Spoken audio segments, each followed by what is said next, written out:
The door was unlocked, the apartment was quiet, and then she saw her best friend lying motionless on the floor.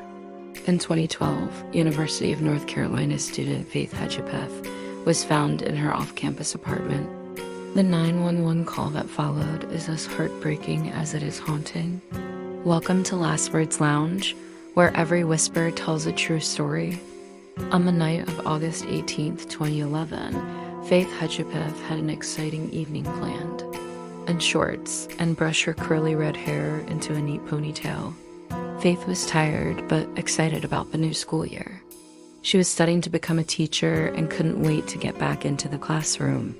She was going out with her roommate, Corinna Rosario, to celebrate the end of the summer and the start of a new semester at UNC Chapel Hill. They went dancing and drinking with friends. It was 11:01 a.m. The caller ID showed an incoming call from an unknown number. Corinna picked up the phone and answered, "Hello." So he asked again, "You called me about your roommate?" And by 3 a.m., they were back home in their pajamas. It was just another Friday night. At least that's what Corinna thought as she helped Faith take off her makeup. Change into a t-shirt, he asked her to check if Faith was breathing and to see if she had a pulse. Who would want to hurt such a bright, motivated young woman? But it was clear. By now, it was too late. But in the quiet of the morning, something changed. Perhaps it was the lingering effects of the alcohol or the exhaustion of a long night. Miguel wasn't well known to Faith's family, and the motive for the crime remains unclear. Whatever it was, it made Faith act out of character. There was blood spatter on the walls, and a handwritten note that read, "I'm not stupid, jealous," but those clues weren't enough to crack the case. First, she asked Corinna to buy her Plan B, which she kept in the medicine cabinet. Then she started making odd comments about their friendship. "I haven't been honest with you," she told Corinna, who was taken aback by her friend's words. "You're not my friend," Faith continued. "You never have been." Corinna explained that she lived at the same address as Faith Hedgepeth, the girl in the red convertible. Had she called 911? "Because I just walked in, my friend is unconscious. I think she's dead." And with that, she got into bed and turned off the lights.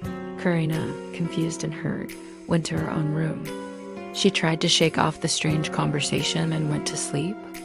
Hours later, she woke up to the sound of her phone vibrating. On the other end of the line was a 911 dispatcher asking if everything was okay. Her voice shook as she spoke.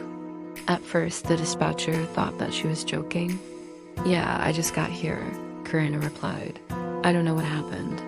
"She's not breathing." The dispatcher tried to keep Corinna on the line as he sent help.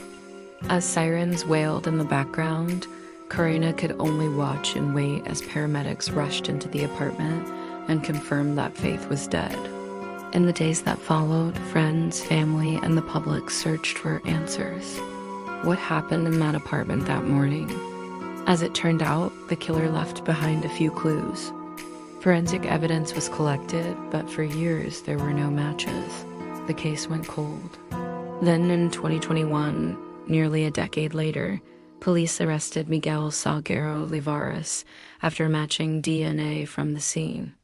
But as the community reels from the news, one thing is certain: the 911 call, the note, and the unanswered questions still leave many unsettled.